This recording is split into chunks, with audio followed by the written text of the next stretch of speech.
Hello, it's March 18th. Getting snow today, so welcome to Ohio. Just finished up doing some fertilizing here, so hopefully that'll work out for us. Didn't get a whole lot of video of that. It's freezing cold, so I wanted to get that done pretty quick.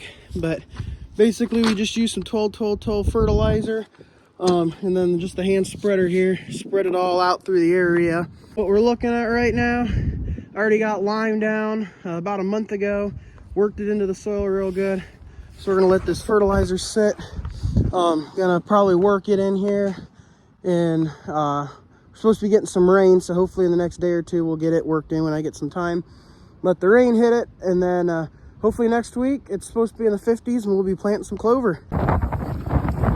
Here's a quick kind of tour of the food plot here. We got the path coming in right here. So as we're coming in, we're coming off a big ag field right here on the outside. So this will kind of be a food plot that'll be eaten probably on the way to the actual ag field. So as we come in here, we got all our wood stacked up. We got to haul out a lot of firewood, so that was nice. And then with this whole area, left that tree right there. We're probably going to be planting either an apple or a plum tree or something right here in the center. Kind of break the plot up a little bit, and then obviously give some food in there as well. So with this whole thing, we got just over a 1/4 acre here. We did a little bit of hinge cutting. We stacked all our brush up off to the side. Obviously left some spots all throughout it for trails where the deer can actually access in and out, and so they don't feel like it's completely fenced off for them. So got this big guy. We didn't want to clean him up, so we just girdled him, keep the canopy nice and open this spring. And then we got the this tree here is a walnut. We left it because it's a real nice tree. Then we got another big one here. Hopefully it doesn't shade it out too much. But we come over here. So our tree stand, we have a predominantly north wind here. So this is the north side of the field. It's going to go on that tree right there, our tree stand. We got a couple smaller trees out in front of it, like this guy here, that one right there. So it should shade that in real good, especially early season and later in the fall when the leaves are still on. And then we'll be back far enough. It's about a 45-yard shot across the plot. So we'll be able to reach the deer pretty much all the way across this plot here, and be a nice hunting plot here. All right, we're back in the shop here. When I first started out with this food plot, I really didn't take any videos explaining what all I was doing. Didn't think much of it. Now I wish I kind of would have. I did take some before and after pictures and some different little clips of videos along the way as the process went forward. So I'll have those, but I just basically want to break down kind of what we did. So it started out that there was a clearing in the woods. It was in a really good location for a food plot. Obviously we kind of planned that around wind direction and deer travel and everything.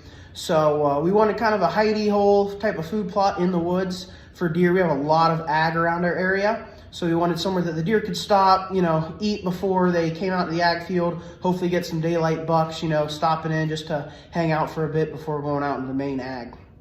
So what we did was we went in there, found a good spot with some good trees for stands. And then basically we took some trees out. We hinged along the edges, did some feathering around the edges, took out a couple of the trees, girdled a big hickory in the middle of it just to open that canopy up. And then we left a few trees spotted through there just so that way it's not like just one big open field through there. So our plan is to possibly plant some kind of fruit tree right in the middle. We'll see how that goes. Might wait a year or two for that, just depending on how they use this and what we end up, how it turns out, I guess. So basically what we started out with was we used, we cut everything out. We used leaf blowers and rakes and just cleaned everything out. We obviously stacked up all the firewood. We're going to use that since we cut the trees down. Then once we got everything cleaned out, the leaf blowed, all the sticks cleaned up for the most part, we went through and did cut a lot of the stumps to the ground. There's still some that we got to take care of. Some of the bigger ones we're actually going to leave because we don't want to end up hitting those with the disc or the mower or anything like that. So it'll be better if they're standing up, sticking out of the clover or whatever we plant there so we can actually see them. So once we got that done, we went in and put about roughly 2 ton, it's 1/4 acre, but we put essentially 2 ton per acre of lime on there. That's actually ag lime, so we spread that out, got it real heavy, then we worked it up. I got a Groundhog Max for the 4-wheeler. Worked pretty well. The 4-wheeler I had was an older Polaris. Did not hook up very well, kind of had to actually fab some stuff, so luckily I can do a little bit of fab work. Got it working pretty well, did a pretty decent job. I know, I assume it would have worked way better if I had the right hitch, so actually I do really like the Groundhog Max and might be looking for a 4-wheeler that'll actually hook up to, because I think it'll really work well once we get the actual correct hitch for it. So, got that worked in really well. That was about a month ago. We had a lot of rain, just real nasty, muddy. We didn't want to get in there much. Biggest thing was we wanted that lime to start working, so we weren't in too big of a hurry. So now it's March 18th. Just went out and did some fertilizing, got some fertilizer down. Would have rather done like an 2330, something like that for the clover and the chicory and the stuff we're putting in there. But couldn't really find any of it, at least locally at our ag stores or anything. This is obviously more of a cheaper option for getting food plots done. So what I did was I had some 12-12-12 for the yard laying around, and I looked at it. I called the local extension office. They said that should work great for establishing a food plot. Obviously, once the lime sets in, once that fertilizer sets in next year, we're gonna take soil samples again. We'll look at those, see how the soil's kind of worked out between the lime and the fertilizer that we do put down. We don't really need a ton of nitrogen really, but the 12-12-12 is what we had. It was cheap, so that's what we used. It's gonna work great for us, at least to get this plot started here this year. So we got that in there. We're gonna hopefully try and work that in this weekend if we can, get it under the ground.